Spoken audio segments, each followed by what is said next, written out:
What's going on, traders? We got a lot to discuss in this video, but before we start, like, subscribe, comment your thoughts below. Let's get into the video.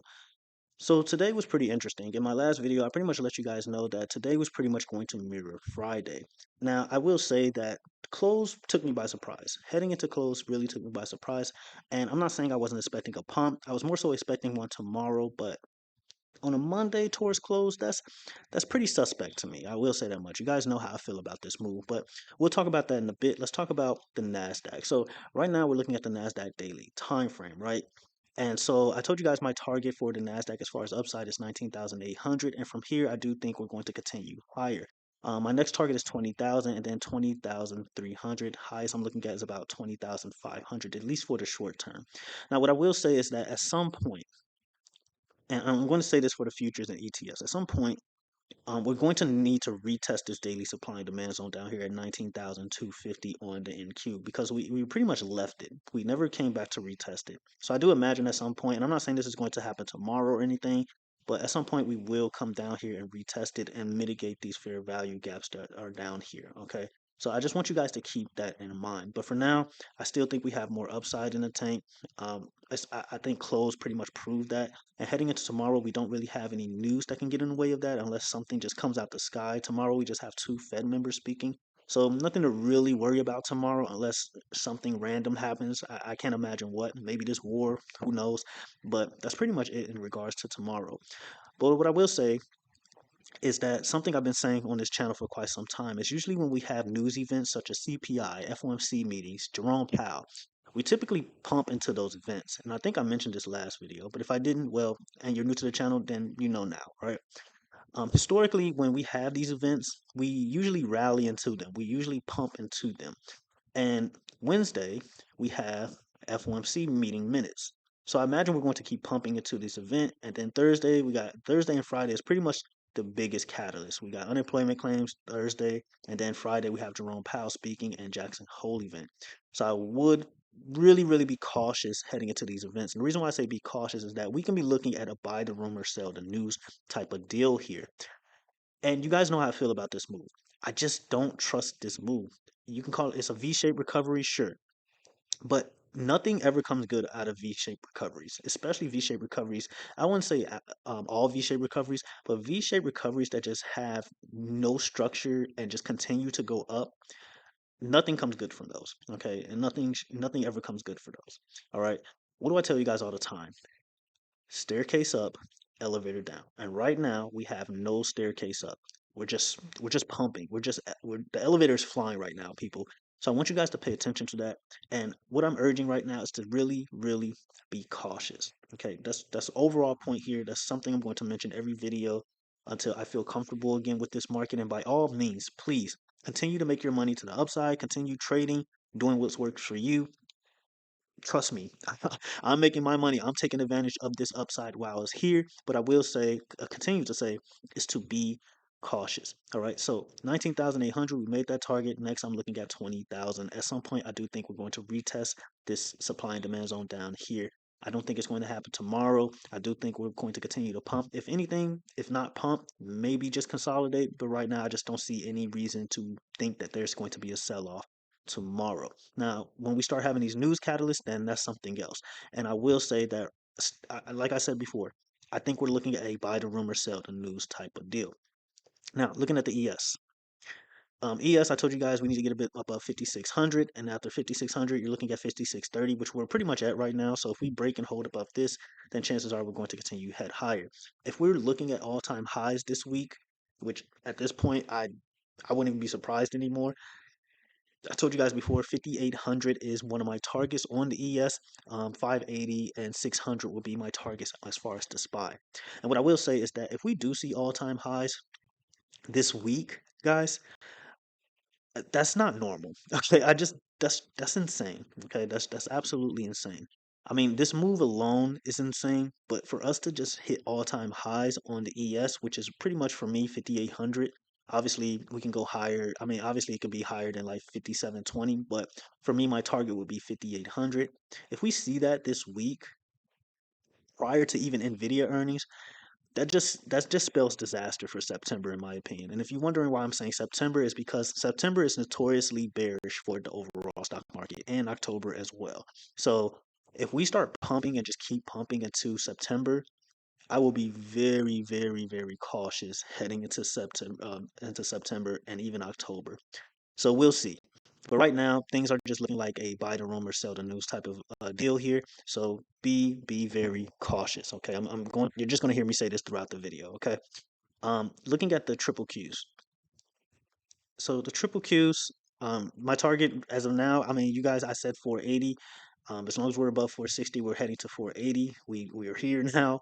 At this point, I wouldn't be surprised if triple Qs has higher, and my next target is 490, and which is right where this fair value gap is. At some point, we do need to mitigate this, and there's also a gap here at around 492, 493. My all-time highest target still remains the same. I still think we could potentially see 510. Whether it happens this week is tough to say, but I mean, I wouldn't even be surprised anymore. It's clear as day that the market is trying to get this move out the way as fast as possible, and that just tells me that something potentially bad is coming. Okay, maybe not even something bad. Maybe it's just a buy the rumor, sell the news type of deal where they announce rate cuts and then boom, the market sells off, and that's it. Okay, so it may not even be bad news, but right now it just looks like the market is really, really trying to get something done as fast as possible for whatever huge thing is about to come. All right, so I will say that much. But 490 is my target here, and then after that, you're looking at about 492, 493, and then previous highs will be about 503. You break above 500, then obviously you're looking at 503, and then highest I'm looking at is about 510. As far as downside go, at some point I do like we talked about on the NQ, and even I think the ES we talked about it. If not, then I do apologize. But in regards to triple Qs, at some point we're going to need to retest back down here. There's a daily supply and demand zone down here. I didn't mark it, but there's also a gap here at around 464, 460s, and we never retested this area. So I do think at some point we're going to need to retest this. Again, I'm not saying it's going to happen tomorrow, but if we do get some type of major sell off, I think that's going to be the first place we head towards. I don't know if it's going to happen like super fast or anything. It could just be controlled selling, whatever the case may be. But again, I do think we're going to head towards here. And then after that, I'm looking at a move towards 456, 457. And then we'll talk about potential more downside from that point on. I'm looking at the SPY. SPY, pretty much the same case as everything else. Um, we're pretty much at previous highs. I told you guys 556. We get above 556, and I'll change my sentiments. Now, don't get me wrong. I still think more downside is coming. I just don't think it's going to come as soon as I thought it would. So I will say I'm wrong about that. I honestly thought we were going to see more downside this month. It doesn't look like the case. So we're above 556. Like I said, we get above 556, then I'll start changing my sentiments. So right now I'm bullish to the upside. I think we're going to see more upside at least for this week, and then we'll see what happens from there. We're pretty much at previous highs at this point, guys. And then you guys know 580, 600 is my target for all time highs. If we whether we see that this week is tough to say, but I think if anything was going to cause that, it would be Jerome Powell or even Nvidia earnings. Okay, so really pay attention to that. But as far as downside goes, like I said before, we as far as the ES and even the triple Qs, we need to mitigate these fair value gaps, and we never retested this 544 area on the SPY, so I do imagine that's going to be our first target that we head towards if we do start seeing downside, and then after that, I'm looking at a move to 540 and then 537 on the SPY. So that's what I'm looking at in regards to the SPY. Let's look at Bitcoin. So Bitcoin, I showed this in the Discord. Bitcoin on 4 hour time frame has a super, very, very clean inverse head and shoulders pattern right now. Now it's a below the 200 daily SMA, which it kind of mitigates that a little bit. But what I will say is that if it looks like the pattern, assume that it is until proven otherwise. And you got your shoulder here, you got your head here, you got your shoulder here, and then your neckline is about at 60K. We break above 60K, then I think Bitcoin is easily going to 63K, and then after that, you're looking at a move towards 65K. So Bitcoin looks good right now. Okay, Bitcoin does look good at least for the short term right now. So I honestly don't. I honestly wouldn't be surprised if things starts popping tomorrow, maybe even Wednesday. But at some point, as soon I do think Bitcoin is going to start pushing to the upside, especially if it gets above 60K. So we'll see what happens from there.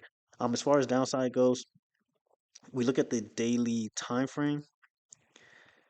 Yeah, we look at the daily time frame. If Bitcoin just so happens to get above 65K, then it's pretty much above the 200 daily SMA. The only issue is that we're not creating higher lows at that point. We'll still be creating lower highs.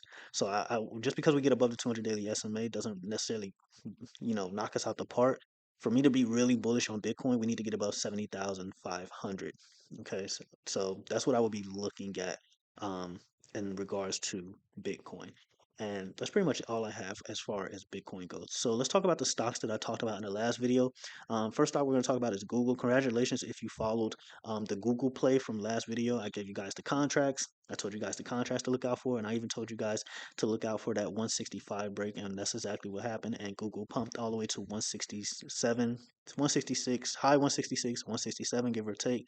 From this point, I think it's obvious Google's going to start heading towards 170. We might even gap up tomorrow. Wouldn't be surprised that happens. Highest we could potentially go on Google for me is about 180, and then from there, I just don't care about it anymore. I'm not going to take that risk for it to go even higher than that. So again, congratulations if you took the Google play. We did 165 contracts in the Discord. We did that 165 September 6th contract in the Discord, like I showed you guys in the last video. So again, congratulations if you took that play. Tesla. So Tesla was another stock that we talked about in the last video. We are in 225 calls on Tesla. It's not for this week. It's for I believe August 30th. So yeah, Tesla really really clean here. 225 is my target, but I do think Tesla can head as high as about 240 at this point, especially if we start seeing all-time highs this week, or even if we start heading towards previous highs. I do think Tesla is going to head higher. Now, what I will say is the only thing that's kind of in the way right now. Let's go to the weekly time frame here. The only thing that's kind of in the way right here, extend this, is this weekly trend. That's the only thing that's in the way. But if the market does pump until tomorrow or pump majority of this week, then I think Tesla can easily break it. I mean, you rejected here, rejected here, rejected here, rejected here, rejected here. You guys get the idea, right? So if we break above this, we already broke above this daily trend here. This was a daily trend. So we already broke and held above that on lower time frames. So if we could just get above at least 225, I would say, then Tesla can definitely head much higher. And right now, I would be looking between we will say 235 to 40 range in regards to Tesla. So pretty much close to our price target as of 225. But again, I think Tesla can head much higher. Meta. So Meta right now, it retested this trend. It's pretty much retesting this trend right here. Might be a little off, but you guys get the idea, right? It's pretty much retesting this trend. So I do think Meta is going to see 550. Lowest we could be looking at is 540. We didn't jump into a trade on Meta. I just didn't want us in too many expensive plays for this week. But yeah, so we're only in Tesla and Google in regards to the last video I showed you guys. But Meta still looks fine, guys. I see no reason not to take it. I mean, but again, well, I lied. The only reason you probably wouldn't want to take it is because of how expensive the contracts could be, especially if you're talking about dated contracts. And like I mentioned in the last video, I wouldn't take any place that expires for this week. I just wouldn't. I just don't think that's safe. I think you're taking a huge risk there. But if you win, you win. Congratulations. But for me personally, I just don't think that's a safe bet. But as you guys can see, Meta pretty much retested this trend and is bouncing off this trend. So I think this is a beautiful entry heading into tomorrow. If we don't gap up, and then you can see what happens from there. But watch my last video if you want to see what contracts we talked about in regards to Meta and potential entry points. And yeah, so that's pretty much all I have for this video, guys. Um, I want to talk about this V-shaped recovery thing that everyone keeps talking about. And sure, this is a V-shaped recovery, but at the end of the day, it's not healthy. Okay, it's just not healthy. This isn't healthy. Okay, we need structure. There's no structure here, guys. Okay, I just want you guys to understand it. There's no type of structure here. Okay, when you're talking about a market, a stock market, you want to see structure when you're moving to the upside. Okay, staircase up, elevator down. Staircase, you get structure, you break out. Okay, think of it as actual stairs. Okay, if you look at your stairs, structure, break out to the next step. Okay, structure, you break out to the next step. Structure, break out to the next step. And then you get to your floor, whatever the case may be, and then you take the elevator down, and boom. Okay, as you guys can see, you're just flying down, and then you have little structures here, but you see how huge these red candles are to the downside. Okay, that's the type of move we want to see in the market. Okay, structure and then elevator down, just smooth move down. Okay, that's what you want to see in the market. And right now, we're not doing that. We're taking the elevator up. That's not a good sign. All right. September is historically bearish for the market. I can't stress that enough. Historically, September and October is bearish for the market, and the fact that we're moving so fast in August, in the middle of August, should tell you something. All right. It should tell you something. Something bad might come here. All right. I don't know what news, some virus. I don't know. Or maybe it's just a buy the rumor, sell the news where we just sell off when we get that rate cut, if we get that rate cut, whatever the case may be. Or we may not even get a rate cut and the market just sells off that news. All right. It just, Fed may just announce, hey, we're not getting a rate cut until next year or something like that. Would you really be surprised? I wouldn't. But that's another thing that's another potential scenario we could be looking at in regards to the market. So I just want you guys to really be careful. I'm here to, provide value, but I want everyone to win. I want everyone to win that watches this channel. Okay, whether you're a perma bear, perma bull, if you support this channel, I want you to win. All right, it's plain and simple. So I can't stress enough, and I'm only saying repeating this because I'm sure there's new viewers to the channel. We get new viewers like every day, so I'm really appreciative of that. This isn't a healthy move, guys. Okay, it's just not. You call it a V-shaped recovery, and for those of you who don't understand what a V-shaped recovery is, it's just a recover. It's literally what it sounds like. It's a V-shaped recovery. You're literally just going straight up. Okay, you're recovering everything you lost. Okay, and when I say everything you lost, I mean all of this, guys, all of this. That is a V-shaped recovery. Anything you've lost, you gain it right back. Okay, and probably even more. Does that sound healthy to you? I don't think so, but you do what you want with this information. So that's what a V-shaped recovery is. It's pretty much just regaining your losses, I guess, for lack of better wording here. So that's pretty much what I have for this video. If you want to see how I'm playing our plays that I talked about in the last video, by all means, join the Discord link in the description below. If you want text message alerts on anything I'm sending out in regards to what I'm trading or what I'm getting out of, what I'm taking profit of, then SMS messages are in the website below. It's pretty self-explanatory. It's $10 more, of course, because I have to pay a third party for that.